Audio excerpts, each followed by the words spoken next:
अजीज़ दोस्तों, अस्सलाम वालेकुम, नमस्ते, सत श्री अकाल, जय जिनेंद्र, गुड आफ्टरनून। अजीज़ दोस्तों, यूरोप अमेरिका के हवाले से कुछ खबरें हैं मेरे पास। एक बहुत बड़ा स्कैंडल हुआ था वर्ल्ड कप फुटबॉल जब कतर में हो रहा था कि यूरोपियन यूनियन के कुछ मेंबर्स को कतर ने फंडिंग की थी। और ये आपको मैं अक्सर बताता रहता हूँ, मैं लॉबिंग का बंदा हूँ। मैं 94 से इंटरनेशनल फोरास पे जाता हूँ, लॉबिंग करता हूँ और मैं देखता हूँ कि हमारे लाख किसी भी मेंबर ऑफ पार्लियामेंट को कन्विंस करने पे फाइलें भर भर के हम डॉक्यूमेंट्स देते हैं। वो हमारे लिए पार्लियामेंट में एक लफ्ज़ नहीं बोलता, लेकिन वो कश्मीर पे पाकिस्तान की ज़बान बोलता है।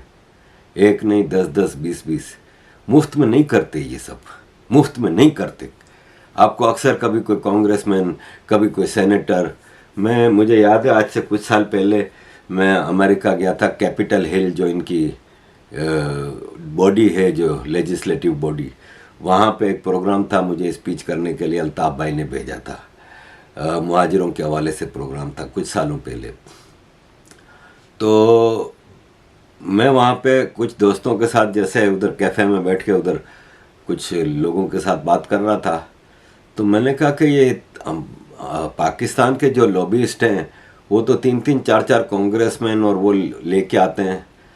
तो कहता है वो आप भी ला सकते हैं जितने चाहें। मैंने कहा कैसे?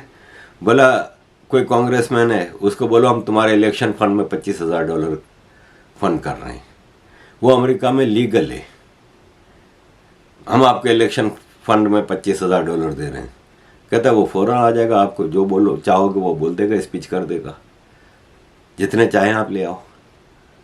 यहाँ पे ये चीज़ लीगल नहीं है, क्योंकि अमेरिका में पब्लिक फंडिंग से ये सब चीज़ें होती हैं। यहाँ पे आप पब्लिक फंडिंग कर सकते हैं, लेकिन उसका एक तरीक़ाकार है। अमेरिका में खुला डुल्ला है। अमेरिका में कॉरपोरेट सेक्टर ने बाइडेन के लिए कितना पैसा लगाया, ट्रंप को कुछ भी नहीं मिला। सारी कॉरपोरेट सेक्टर ने बाइडेन को लेके आए हैं। ये मैं इस पर पूरा प्रोग्राम कर चुका हूँ पहले। तो ये पैसा चलता है। जितने मेंबर ऑफ पार्लियामेंट हैं, चाहे वो ब्रिटिश हैं, चाहे वो फ्रेंच हैं, चाहे वो यूरोपियन पार्लियामेंट है। मैं तो यूरोपियन पार्लियामेंट में घुसने वाला सबसे पहले मैं बंदा था। 91 में पहली बार पाकिस्तान इंडिया के हवाले से एक कॉन्फ्रेंस हुई थी ब्रसल्स, यूरोपियन पार्लियामेंट में। मुझे 1 साल हुआ था बेल्जियम गए हुए, और मैं उस वक्त किसी भी लॉबिंग वगैरह में नहीं था, लेकिन अखबारों में आया कि JKLF के प्रेसिडेंट अमानुल्लाह खान को बेल्जियन गवर्नमेंट ने गिरफ्तार कर लिया है। 91 की बात है शायद।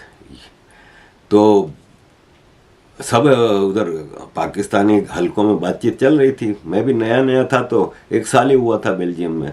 तो हम पुराने पाकिस्तानियों के पास बैठ के उनकी गप्पें सुनते थे। तो इंडिया ने करवाया है, इंडिया ने बेल्जियन गवर्नमेंट को प्रेशर डाला कि JKLF के प्रेसिडेंट अमानुल्लाह खान को गिरफ्तार करो, ये वो।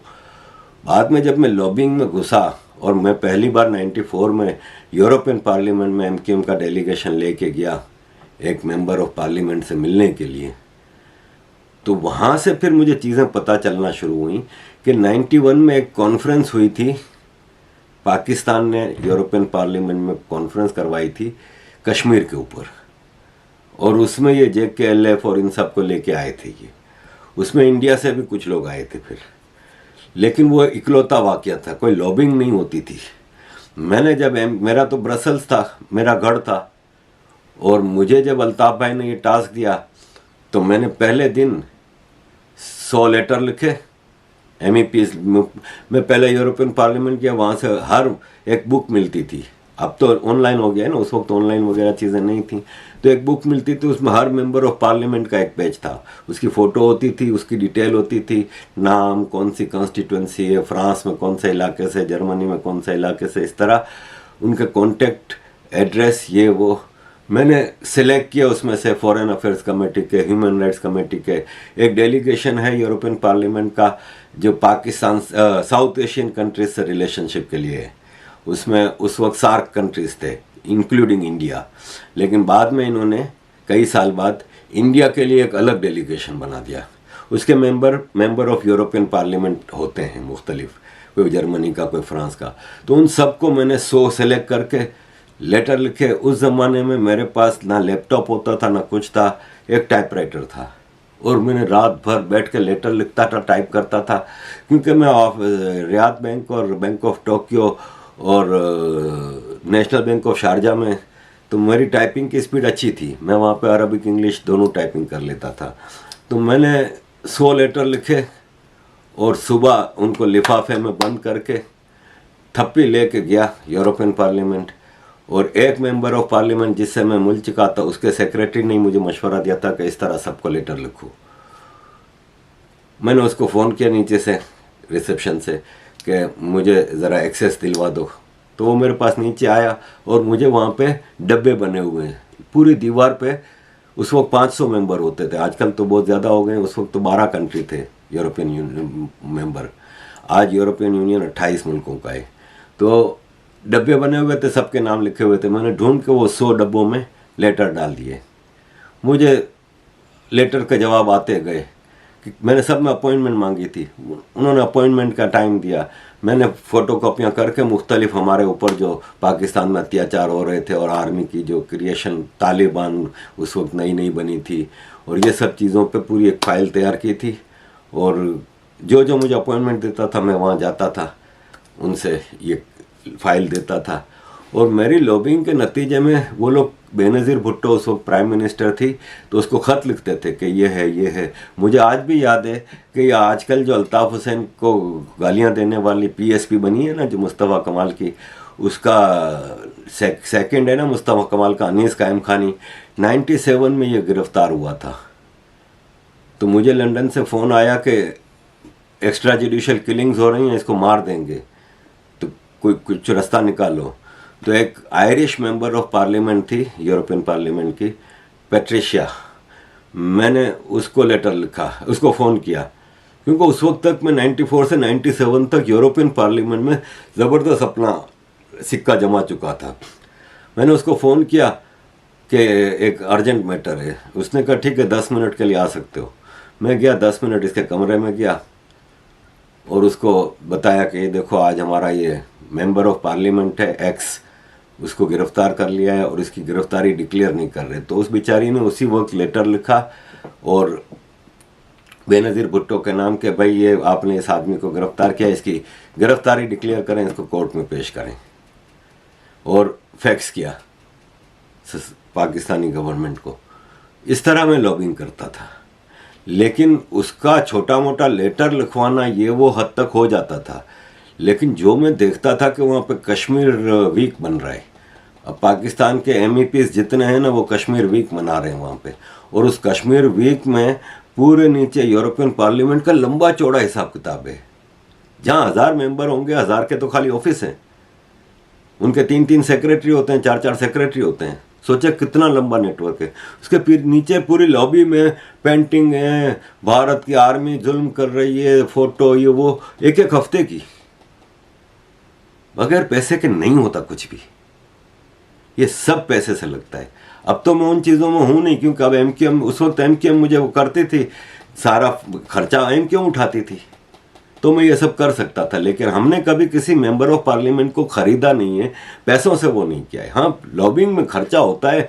एक फाइल में अगर आप 25 पेज डालते हैं तो 25 पेज की फ़ोटो कॉपी होती है, फाइल होती है। अगर आप पोस्टेज लगाओ तो पोस्टेज होती है, और ये रेगुलर प्रोसेस होता है। अब तो हमारे पास ऐसी फंडिंग है नहीं ना, हमारी इतनी औकातें कम कर सकें।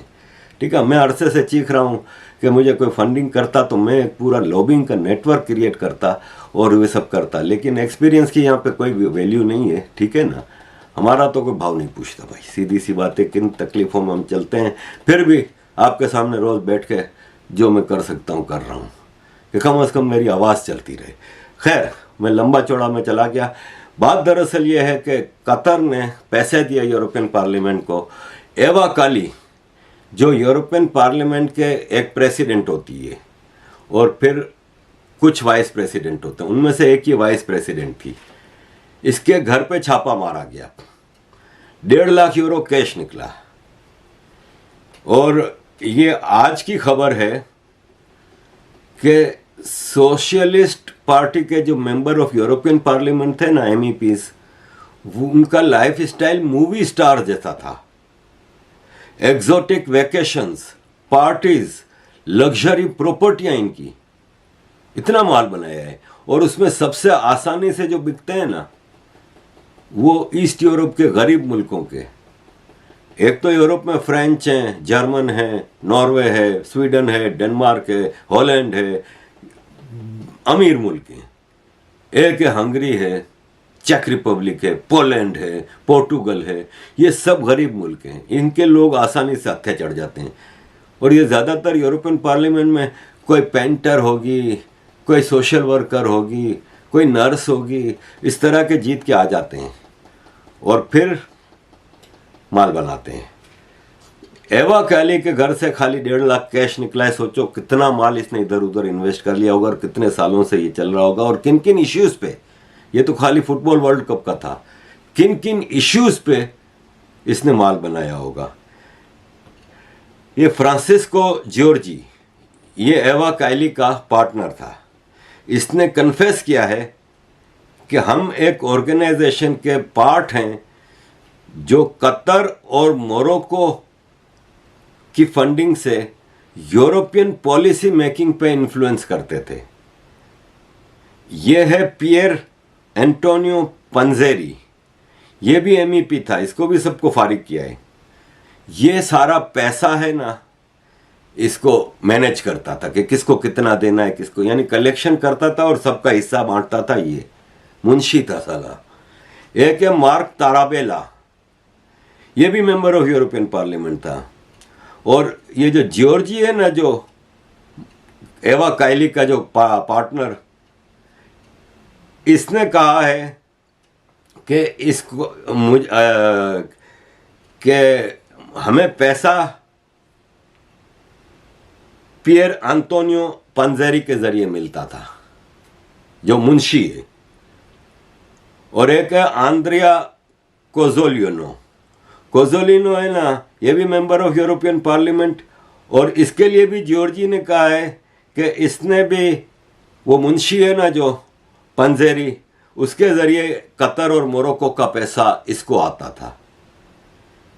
ये छटांक है, छटांक भी नहीं, ग्राम है, ग्राम भी नहीं, माइक्रोग्राम है। इतना पैसा चलता है, इतना पैसा चलता है कि मैं आपको बता नहीं सकता।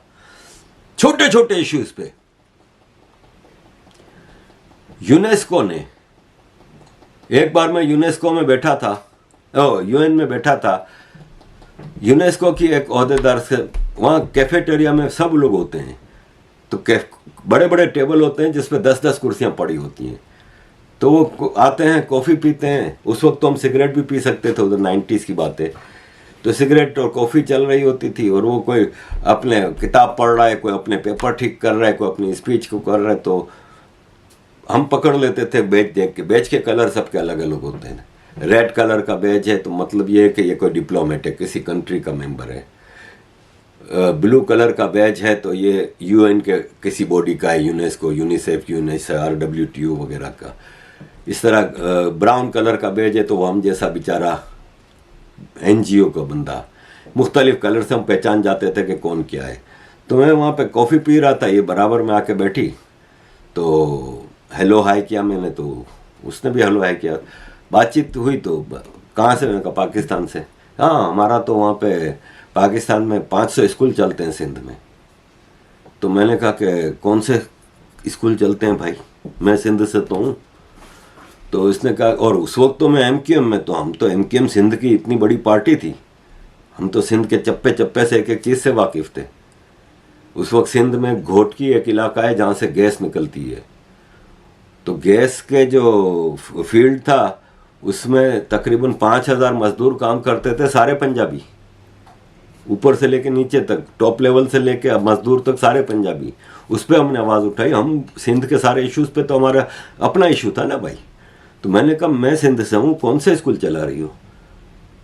कहती है डोंट टेल एनीवन, पेपर पे चलते हैं। क्या मतलब? कहती है हमने खोले थे लेकिन हमें पता है कि वो पेपर पे चलते हैं। वो सारे स्कूल की बिल्डिंग है ना, वो जागीरदार की ओताक बनी हुई है। ओताक यानी बैठक, जहाँ पे शाम को शराबें चलती हैं, लड़कियाँ नचाई जाती हैं, सब चीज़ें होती हैं, और मेहमान खाने बना लिए हैं। और हमारी जो यूनेस्को की तरफ से उन टीचर्स की जो सैलरी दी जाती है वो जागीरदार के जो टीचर है ना, वो जागीरदार के घोड़ों की मालिश करते हैं, जागीरदार के पांव दबाते हैं, जागीरदार के घर में नौकर करते हैं, मेहमान खाने में। और कहती है बच्चों का जो खर्चा है, किताबों का, यूनिफॉर्म का, बच्चों का खाने का, वो भी हम देते हैं। कहती है वो भी जागीरदार ले जाते हैं। मैंने कहा तुम्हें ये सब पता है इसके बावजूद? कहती है 500 स्कूल की हम निगरानी कैसे कर सकते हैं? जब भी हमारा डेलीगेशन विजिट करने आता है तो वो 10 स्कूल दिखा देते हैं हमें, फौरन स्कूल बना के वहाँ पे बच्चे बिठा के, सब गुलाम है, बिठा देते हैं। उस वक्त तो मुझे इतना समझ नहीं आया, बाद में मैं समझ गया कि ये यूनेस्को के लेवल के लोगों को उसमें किकबैक मिलती होगी। क्या पाकिस्तान को दे रहे हैं 100 करोड़ रुपया साल का 100 स्कूल चलाने के लिए, 1 करोड़ रुपया पर स्कूल पर ईयर। इसमें टीचर्स की सैलरीज आ गई, इलेक्ट्रिसिटी, गैस, बच्चों का खर्चा, सारा कुछ। 100 करोड़ में से 50 करोड़ की किकबैक जाती होगी ना, बाकी 50 करोड़ जागीरदार ले जाता है, पॉलिटिशियन ले जाते हैं। हर चीज में इंटरनेशनल लेवल पे जो करप्शन का है ना, मैं आपको खुल के बात कर रहा हूं, मैं किसी से डरता वरता नहीं हूं। नाम तो मैं किसी का ले नहीं रहा, जिनके नाम लिए हैं यूरोपियन पार्लियामेंट के, वो अखबारों में आए तो मैंने लिए हैं, बाकी तो मैं नाम लेके बता सकता हूं। हम जिनीवा जाते हैं तो ये पीओके के कश्मीरी आते हैं, वो 1-2 ब्रिटिश मेंबर ऑफ पार्लियामेंट लाते हैं स्पीच करने के लिए, यूरोपियन पार्लियामेंट के मेंबर लेके आते हैं, मुफ्त में आते हैं, उनको कश्मीर का दर्द हो रहा है। मतलब आप खुद बताएं कि एक मेंबर ऑफ पार्लियामेंट है यूरोपियन पार्लियामेंट का, वो चेक रिपब्लिक से, साले ने जिंदगी में कभी कश्मीर का नाम भी नहीं सुना होगा। वो आता है वहां पे, भारत ह्यूमन राइट्स वायोलेशन कर रहा है, ये कर रहा है, वो कर रहा है। हम तो पकड़ते थे इन लोगों को, कैफेटेरिया में आ जाते थे ना वो, अंदर हॉल में तो कौन बैठता है, हॉल में जिसकी स्पीच है वो जाता है, बाकी हम भी यही करते हैं। हॉल में जाम्बिया का इशू चल रहा है, निकारागुआ का इशू चल रहा है, एक्वाडोर का इशू चल रहा है, हमें इतना वो नहीं है ना 24 घंटे आप वहाँ पे कान में वो लगा के वहाँ बैठ के सबकी स्पीचें थोड़ी सुनते हैं आप। हम एक मकसद लेके जाते हैं, हमारा मकसद होता है कि हम पाकिस्तान के बारे में दुनिया को बताएं कि वहाँ पे क्या अत्याचार हो रहा है, क्या चीज़ें हो रही हैं, वो हम बताते हैं, बाकी चीज़ों के लिए नहीं। अब मेरी स्पीच का टाइम है तो हम लिस्ट में बार बार जाके नाम देख देते थे, अब पता चला कि यार मेरा 8वां नंबर है, तो उस वक्त 10-10 मिनट की स्पीच होती थी, बाद में 5 मिनट हो गई, फिर 3 मिनट हो गई, आजकल 1.5 मिनट की स्पीच अलाउड है। तो हम टाइम का अंदाज़ा लगाते हैं कि अच्छा भाई ठीक है, हम टाइम से आधा घंटा पहले जाके वहाँ कान में लगा के बैठ जाते हैं, वेट करते हैं अपनी स्पीच का। स्पीच की फौरन बाहर निकले, कैफेटेरिया लॉबिंग की जगह है, तो ये जो MP वगैरह POK वाले ले आते थे, हम उनको पकड़ते थे, हम उनको कहते थे कि ठीक है यार, आप कह रहे हो कि भारत कश्मीर में जुल्म कर रहा है, आपको ये जुल्म नज़र नहीं आता बलूचिस्तान का, ये नज़र नहीं आता जो पाकिस्तान कर रहा है, ये हमारे मुहाजिरों को मार रहा है, सिंधियों को मार रहा है, बलोचों को मार रहा है, ये तालिबान नामी एक दहशतगर्द बिठाया है। 90s में तालिबान तो पूरा पाकिस्तान ही था ना, आजकल तालिबान पाकिस्तान से दुश्मनी पे आ गया है, 90s की मैं बात कर रहा हूँ, उस वक्त पूरा तालिबान पाकिस्तान था। हम बताते थे, चुपचाप सुन लेते थे, चाय कॉफ़ी पी, ओके जेंटलमैन बाय बाय। तो बड़ा पैसा चलता है, पूरा करप्शन का हिसाब किताब है, लॉबिंग में बड़ा पैसा लगता है और पाकिस्तान इस पे खर्च करता है, पाकिस्तान दबा के पैसा खर्च करता है इस पे। और नो डाउट कि पाकिस्तान इस मामले में आगे है, भिखारी हो गया है ठीक है, लेकिन इंटरनेशनल लेवल पे उसने लॉबिंग की हुई है। जब भी आपकी BBC की ये वो चल रही है ना, आप मुझे ये बताएं कि दुनिया में एक हिंदू टेररिस्ट ऑर्गेनाइजेशन नहीं है, एक हिस्ट्री में एक आपको हिंदू नाम वाला सुसाइड बॉम्बर नहीं मिलेगा। कम से कम 1000 धमाके इस्लामिक नाम वालों ने किए होंगे सुसाइड बॉम्बिंग, कम से कम 10,000 टेररिज्म के वाकयात किए होंगे। लेकिन इंटरनेशनल लेवल पे आजकल हिंदुत्व एक्सट्रीमिज्म चल रहा है, इंटरनेशनल लेवल पे हिंदुत्व एक्सट्रीमिज्म चल रहा है। और हिंदू हैं कि भाई साहब बोलने को मेरे पास बहुत कुछ है, लेकिन मैं यहाँ पे लंदन में जब देखता हूँ ना हाल, तो यार दुख होता है, दुख होता है। एक नामी हिंदू है ना, वो आके नहीं खड़ा होता। क्यों? बिजनेसमैन है तो मेरे पास तो आधे एम्प्लॉय पाकिस्तानी है। अबे वो एम्प्लॉय है, तुम्हारे मालिक थोड़ी हैं। तुम मालिक हो, किक आउट करो, नहीं करना तो काम। हमारे बच्चे स्कूल जाते हैं, अबे उनके बच्चे नहीं जाते। गांधी ने पता नहीं कैसा आपको नॉन वायोलेंस का वो पिला दिया है। मैं नाम नहीं लेना चाह रहा, मेरा आज बड़ा दिल कर रहा है, मैं नाम नहीं लेना चाह रहा। मेरे को आज बहुत दुख हुआ एक आदमी का, मैंने देखा अपोलोजेटिक लेटर, उसने पाकिस्तानियों से माफी मांगी है, हिंदू ने यार, बीबीसी के उस पे, कि पाकिस्तानियों की मेरी बात से दिल आजारी हुई है, मैं माफी मांगता हूं, अपने सारे अल्फाज वापस लेता हूं। यार बड़ा दुख होता है। आप इतने पैसे वाले होके, इतने पावरफुल होके आप डरते हो, तो फिर तो यार हम मर्द के बच्चे हैं यार, हम किसी से नहीं डरते, साला खुल के आ जाते हैं सामने यार। हर चीज हमने रख दी है सामने कर, जिसने जो उखाड़ना है उखाड़ लो यार। कल की वीडियो में मैंने 2 धमकियां दिखाई हैं आपको। आप इतने पैसे वाले होके, इतने पावरफुल होके आप डरते हो, माफिया मांग रहे हो। कभी सुना है किसी पाकिस्तानी एमपी ने या किसी बिजनेसमैन ने माफी मांगी हो यहां पे, किसी लीडर ने? Imran Hussain, Mr. Speaker, last night the BBC revealed the Foreign Office knew the extent of Narendra Modi's involvement in the Gujarat massacre that paved the way for the persecution of Muslims and other minorities we see in India today, with senior diplomats reporting that the massacre could not have taken place without a climate of impunity created by Modi, and that he was, in the FCO's own words, directly responsible for this violence. Given that hundreds were brutally killed and that families across India and the world, including here in the UK, are still without justice, does the Prime Minister agree with his diplomats in the Foreign Office that Modi was directly responsible? And just what more does the Foreign Office know of his involvement in this grave act of ethnic cleansing? रोज बकवास करते हैं साले parliament में, रोज आपको कोई MP खड़ा होके Modi butcher और ये और वो। कभी इन्होंने कहा कि यार हिंदुओं की दिल आजारी हुई, हम माफी मांगते हैं।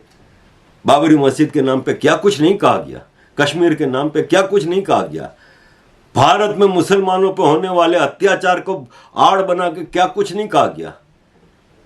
पीसफुल दुनिया के सबसे हिंदू ही हैं, कभी किसी मुल्क पे हमला नहीं किया, कभी टेररिज्म को अपना हथियार नहीं बनाया, लेकिन उनको टारगेट कर रहे हैं और माफी भी नहीं मांग रहे। हम माफिया मांग रहे हैं भाई। मैं आपको ओपनली कह रहा हूं कि इस लंदन में मुझ जैसा आम इंडियन खड़ा है बस, वो भी कुछ 300 आदमी हम मुश्किल से बीबीसी पे जमा हुए थे।